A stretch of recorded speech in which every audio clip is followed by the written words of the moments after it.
Hi there, I'm Craig, and I'm going to talk about how I did my hidden history project about my great-granddad, Alan Price. So I used the Exploring Hidden Histories guide on the Wales for Peace website, and I literally just went through the steps as it lays out of planning, research, recording, writing, presenting, and sharing. So I started off using the Wales for Peace guide, the planning section. I decided I was going to do it as an individual project because it's just myself working on it as a tribute to my great granddad. I wanted it to be a surprise for my father as well. I decided it was going to be a digital story that could be hopefully shared online and watched in the future. And topic wise, because my great granddad was a soldier in the First World War and he died in the Battle of Passchendaele, it fitted in with the Remembering for Peace theme of Wales for Peace. But I didn't want it to be a typical soldier story that just said about the military aspect of it. I wanted to find out who he was as a person before he was a soldier. The first challenge was to research my topic. So I went through a range of online and offline sources. I started off with the Commonwealth War Graves Commission website. I then used Ancestry.com to try and trace family tree. And I went online to look at old tithe maps, used Google quite a lot to try and find links to history sources as well. Offline sources, I tried to find out about family records and photographs.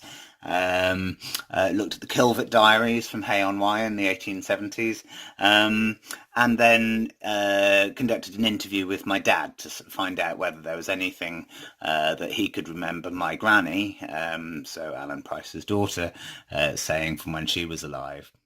Hey there. So recording was the next step. I was just going to record it on my phone, Samsung smartphone. I thought about getting a tripod, but decided just to do it by hand. And I was going to be editing it either on the phone or on Microsoft Surface, a small laptop. And so I plotted out, as suggested in the guide, 12 shots of what the main parts of the story were going to be. And you can see those in the film itself. Of preparing for the recordings was actually doing the interview with my dad.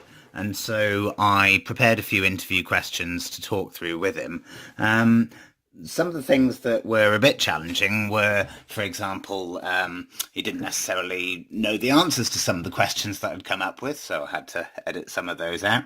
There were some things like, my granny may not have said anything about a particular issue, but also the interview with him brought up new angles, which he kind of wanted to include as well. And so it was quite hard to decide what to include and what not to include. For example, there was lots of stuff about World War II. So once I'd actually done the interview, I had to try and edit the material down. And so I used the storyboard sheet to actually try and write a list of all of the bits of stuff that Dad had said and whereabouts they were, so that I could then sort of trim them down when it came to editing to decide what to include in the final piece. Oh, the storyboard. So this is where it all felt like it was starting to come together, and I actually sort of plotted out what would be on which slides and so on. And this is also where it got a bit more complicated because the material threw up quite a lot more questions that I wanted to research and find answers to. So I put the storyboard together. That all seemed fine. I also realised that I needed a sort of a narrative or a script to sort of go along with it, because I sort of needed to stop it from running away, as it were. So it just helped to keep it focused. In terms of presenting the story, this is where it got quite challenging because I started off using one program and then moved on to another. In the end, I used Filmora, which is not a program I've used before.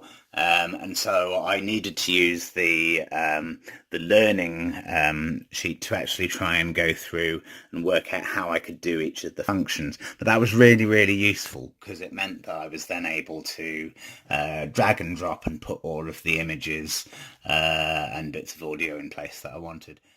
And so this is the final piece. This is Grandchildren, or the script of it, all in one page, with all of the different bits on it that I included. I found it a really, really enjoyable thing to put together. I definitely recommend keeping it simpler next time. And I think the other thing that I'd recommend is staying true to the boundaries that you set yourself at the start. That was what I kept on returning to as I was running out of time quite quickly because I wanted to get it published for the centenary of my great-granddad's death in Passchendaele, and so I didn't have time to keep on going back and keep on editing and so on. And so I just tried to make sure it stayed focused on telling his story, and I'll have to save some of the material for other stories, which is great. Good luck with yours. I found the tools from the Hidden Histories kit really, really useful, and do have a look online at Ali Price's story on the Wales for Peace YouTube channel, and get your own stories up on there as well. Cheers.